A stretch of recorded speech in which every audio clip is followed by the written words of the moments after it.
Welcome back. First video out of five. Let's get into it. That was a packed episode of Raw. Braun turned face, Miz turned heel, Punk and Drew were spitting like renters do, Jey Uso got an updated Intercontinental Championship, Seth Rollins is back, and the ring is gone. But don't worry people, I know just a place where they can wrestle. Yeah, boy's forehead. It's weird because normally I wouldn't expect so many changes on Raw right before the premium live event. This is supposed to be a go-home show where we just rehash the same stuff we already seen. But I'm so excited to talk about this packed episode of Raw. Now, as always, people, Hollywood great one right here, as seen on Joe Rogan's podcast. People, Joe Rogan is a proud subscriber of the channel. So why aren't you? Jey Uso opening the show with his son and an updated championship caught me off guard. This is literally the custom championship we've seen for years now, and WWE actually used it. It's not a big change, it just has some blue on it, but right now it reminds me of the OG Intercontinental Championship, and I have so much nostalgia for that title, right? And look people, the change is very... Yeah, boy just turned into Drew McIntyre. The change is very subtle, but this championship just went from a 5 out of 10 to 7 out of 10. Finally, Triple H found a bucket of paint and made his title look the way it's supposed to look. And I don't feel like this is just a custom Jey Uso championship, it's just blue. Anybody can wear that. I gotta tell you, this segment made me feel the emotion of Jey Uso finally becoming the Intercontinental Champion, a singles champion in the WWE, than the actual moment where he became a champion. This was a very good emotional promo that connected with everybody, in my opinion. He thanked his mama. Man, when somebody thanks their mama, it just goes straight to your heart. He thanked the fans. This is his first singles championship and he'll fight every week for it. Except this one, I guess, because we didn't get him in action. His whole life, he was just a twin. They didn't know him, but now they do. His mama told him to go out there and get it, and Uso did. Mama, we did it. We did it, mama. In all seriousness, I felt this moment. I loved this promo. Ain't quite got that moment yet, but I'll get it. Sweat and tears, ladies and gentlemen. Blood, goddamn sweat, and the goddamn tears. All the hard work finally paying off, and I love the fact that this is a mid-card championship, right? But it felt like a world championship celebration. People chanting you deserve it, and it goes to show you how special it is that literally a twin is a very successful WWE superstar right now. At one point we couldn't tell which one is which. I remember people kept making these custom WWE images and they would put the same Uso twice. No way they're still doing that. But you get the idea, right? They're so different right now, and one can hope that Jimmy Uso is going to find some success too. Braun Breaker interrupts, everybody expecting him to be like, hola, beat your ass. Spear out of nowhere. But, and this is a very important conversation to have, he congratulated Jey Uso. I'm not gonna spear you, you were the better man. I respect this championship, and I said the right superstar should walk out with the title. That night, you were the better man. So they shook hands, Jey Uso stops him. There are some dogs in Indiana. I wish we got Jerry Lawler on commentary. Ah, puppies! Braun Breaker just turned babyface. Braun Breaker is a good guy right now. I talked about this, I said maybe it's a bit too early. Now, look, I'm not gonna change my opinion yet because I haven't seen anything. It was just one episode. We don't know what's gonna happen in a month, in a year. But, what we saw in this episode, I loved it. I mean, obviously, he's still very likable. It's not the same Roman Reigns situation. And when we got him teasing a world championship match against Gunther, I popped. Not only that would be such a great match, this is literally a main event level match, right? A dream match. And it's crazy because it's not like these two are just some veterans and we want to see them in the ring and the match is not going to be that good, but it's a good visual. Literally two of the best. Two guys who have so much aura. I honestly can't wait for the match. And here's the thing about me watching professional wrestling. When I speculate something bad happening, I'm so happy to be proven wrong. I can't wait to be proven wrong. I want Braun Breaker to be the most mainstream superstar of all time. So I really hope this babyface run is going to be successful. I really love what WWE are doing with Xavier Woods. We got Xavier versus Rey Mysterio, finally. The match was alright, but it's all about the story, right? So Xavier accidentally removes Rey's mask and takes the opportunity to win the match. Now, in wrestling terms, this is a heel move, right? It's also a dick move in real life. he didn't necessarily turn heel yet, but they're planting the seeds. And I think it's going to be a great story. Xavier Woods finally realizing you can't be the good guy all the time. If you want to be successful, if you want to achieve something in this goddamn business, you gotta take the opportunities. You gotta to grab these opportunities by the balls, by the...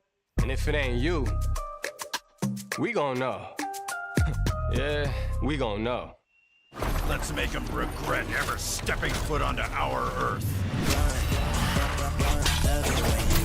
The testicles, people. That's what's happening with Xavier Woods right now. He realized, enough with bootios. It's time to kick some booties. Kofi wasn't so happy about that. Xavier Woods says it was accidental. Kofi says, I actually got a singles match against Jey Uso for the Intercontinental Championship. Oh yeah, okay man, congrats, I'm gonna support you again. No, I said it should be you. So Xavier Woods got an Intercontinental Championship match against Jey Uso, which... Can't wait for the match. This is so random but pretty exciting. And obviously he's going to lose. But hopefully it's going to be something like Kofi costing him the match again. And perhaps this is going to be the heel turn. I expect so much from WWE right now. Because this episode was packed. This episode was absolutely packed. And this was probably the best go-home Raw in the past, like, at least 6 months, man. Like, we always complain, go home Raw, go home SmackDown, they just don't feel that special, even though we get these championship matches. It's just kind of there. This was great. I loved it. And this story continued when we got Chad Gable versus Kofi Kingston in a singles match. Kofi was doing fine, obviously. Xavier was watching the match. Alpha Academy, American Made, they were watching the match. Xavier Woods tried to help, but because of that, Kofi missed the Trouble in Paradise. So now it was Xavier's fault Kofi lost. Dude, literally a few weeks ago, it was all about Odyssey Jones, and it was like, what are they even doing? This is gonna drag. This is another random-ass storyline. Now it's one of my favorite stories in the WWE. I know he got fired. I don't exactly know why, and, you know, I wish him well. But again, in the WWE, like always for decades now, whenever something unplanned happens, they just do something 100 times better. It's crazy. But I love the story. You can't really tell who's right or wrong, whether it's Kofi, whether it's Xavier Woods. Lovely stuff. WWE are still trying to push hard the Boots in Your Ass's Destruction Union Alliance, and we got Lyra Valkyria versus Zoe Stark, which was actually a pretty fine match. It's very repetitive though. Zoe Stark wins with the help of the Alliance Destruction Extravaganza, and we got another group helping Lyra Valkyria. It's the same shit every week. It's the same shit every single week. I'm not even gonna pretend that I'm excited about any of the... I hope it's gonna work out, but it's just kind of whatever, man. OG Hell in a Cell, people! Somebody corrected me, and yes, this cell was actually used in the Vince McMahon era. I think it was Edge vs Finn Balor, so, you know, that's fine, but I'm happy that it's staying. So we got Drew McIntyre and CM Punk in the ring before the pay-per-view, and oh boy, chef's kiss right up your butthole. This is exactly what I needed. Like and after watching this promo, if you still don't feel like these two should main event the pay-per-view, I don't know what to tell you. All respect to Cody, Roman Reigns, it's gonna be great, it's a big match, you can't beat that shit. After this promo, They have to main event. And Drew McIntyre eats corn the long way. We're back, people. We're so back. We're back with the good signs, not some video game references. Modern Warfare is better. Drew McIntyre is wearing black out of respect for Punk's wife. After Saturday, she'll have to feed him and bathe him. So many expectations, man. And she'll probably leave him too. And she'll probably leave you for me, CM Punk. She's finally gonna be with a real man, Punk. Now Punk will be gone for good, all thanks to Drew McIntyre. It's kind of weird because a lot of people actually cheered for that. Punk says people called him a lot of things over the years. Tonight, Punk is voiceless. He has nothing to say to a piece of garbage like McIntyre except that he's filled with rage. He can't go home. He's sleeping in a hotel. He cannot subject his wife to a man Drew McIntyre turned him into. He says after Hell in a Cell, he'll send McIntyre home to Scotland in a box. Man, how far can WWE actually go? Because now, the expectation... I'm trying not to get excited. But the blood is guaranteed, right? Like, this is gonna be great. Don't forget you prayed for this, and it happened. I will see you in hell. This right here just sold this match. This segment made me absolutely convinced this should be the main event of the show. Just some really, really strong work from Drew McIntyre and CM Punk. And they can still come up with new material and get us excited in so many different ways. Like, again, I just hope the expectations are gonna be met on some level. Let's not get excited. This is still PG programming, in a way. I mean, it's a premium live event, you can get away with shit, but blood. If we get blood, I'm happy. That's all I need. R-Truth is back. This was a funny segment. He doesn't even know why he left. The Miz asks him, why are you here?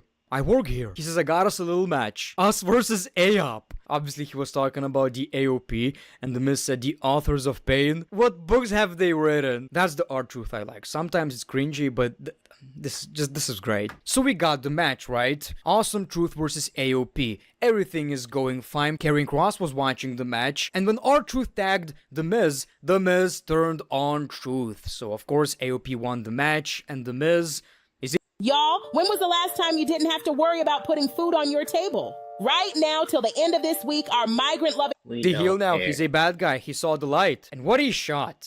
Lovely stuff, man. And this is the first W for Karrion Kross. He actually changed someone's mind. Karrion Kross has some pull right now. Well, maybe Xavier is going to join him too, or something along those lines, because that seems to be working too. Kinda interesting.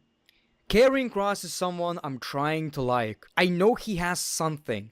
For whatever reason, it's really hard to get excited about him, but lately, I think he's growing on me.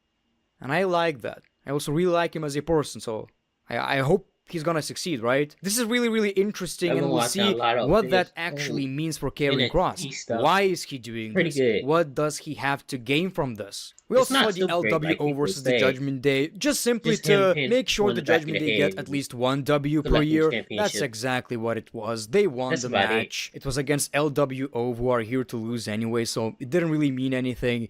3-hour Raw. We need that stuff to fill the time. Latino! Rhea and Liv hyped you up for the Shark Cage match. Rhea said Dom is actually very claustrophobic. He'll wonky squash his pants. This was a fine promo, but it didn't really get anyone more excited about the match. I don't think so. But we got the Judgment Day fighting with Damian Priest and Rhea Ripley and all that stuff. And the Judgment Day is total. And they kinda need that lately. They hyped up Sami Zayn versus Gunter too, which was actually a pretty good segment. Sami again saying, you know I'm the only man who beat you. And Gunter says, that's the problem. I would have been okay losing to someone worthy. I'm embarrassed I lost against you. Sami says Gunter didn't show his face because he couldn't. It's all because his father made him feel like a loser. Now, Gunter is showing his father that he's also a coward. That was great. And also, Gunter obviously beat the shit out of Sami. Now, here's what's interesting, and I want to hear your thoughts. This is not a bad blood match. Am I an idiot? Or are we just finding that out right now? Because this match is going to happen on Monday Night Raw. How do you feel about that? I know the match is not necessarily very exciting. The match itself is gonna be good. The story, we already seen it. We kinda want something new for both Sami and Gunter. But how do you guys feel about the World Championship not being defended at Bad Blood? How do you feel about the WWE Championship also not being defended on Bad Blood? It's weird because the pay-per-view feels really, really big, yet both championships are not gonna be defended. I'm not gonna complain. I don't have a problem with that. But it's a pretty reasonable thing to question. Of course, in the main event, we saw the last gigantic man standing. Bronson Reed versus Braun Strowman. Oh my god, this is exactly what I want, man. Two big people doing big dumb shit. It's this dumbass wrestling anyway, but that's exactly what I need sometimes, ladies and gentlemen. Just break shit. Oh my god, Braun, keep breaking shit. As a matter of fact, they broke the ring too. First ring break of Triple H era. So then all of a sudden, Seth Rollins returns and costs Bronson Reed the match. Braun Strowman wins. Rollins is back. What an episode of Raw, man. Now look, loved it, but imagine if this was a 2-hour episode with none of the filler. What WWE are doing with Bronson Reed is awesome. He's in a rivalry against Strowman, Rollins, and it works. It's exciting. You can tell he's a Triple H guy, right? Somebody in the comments on my previous video said, I can't believe wrestling fans who actually like wrestling want wrestling to be shorter. And again, let me explain. I like wrestling, I like the show, but let's put it this way. I want to leave wanting more rather than feeling, oh my god, this is a very long show. Weekly TV is not meant to be that long in my opinion. But anyway, people, thank you so much for watching this video. Finally, I don't mind it. My viewers are, they be between the 700 to 1,000 mark in hour 2. In hour 3, we're up to like 3,000. So I like the extra hour. It allows more people to get in and know that I'm live streaming. So that's always good.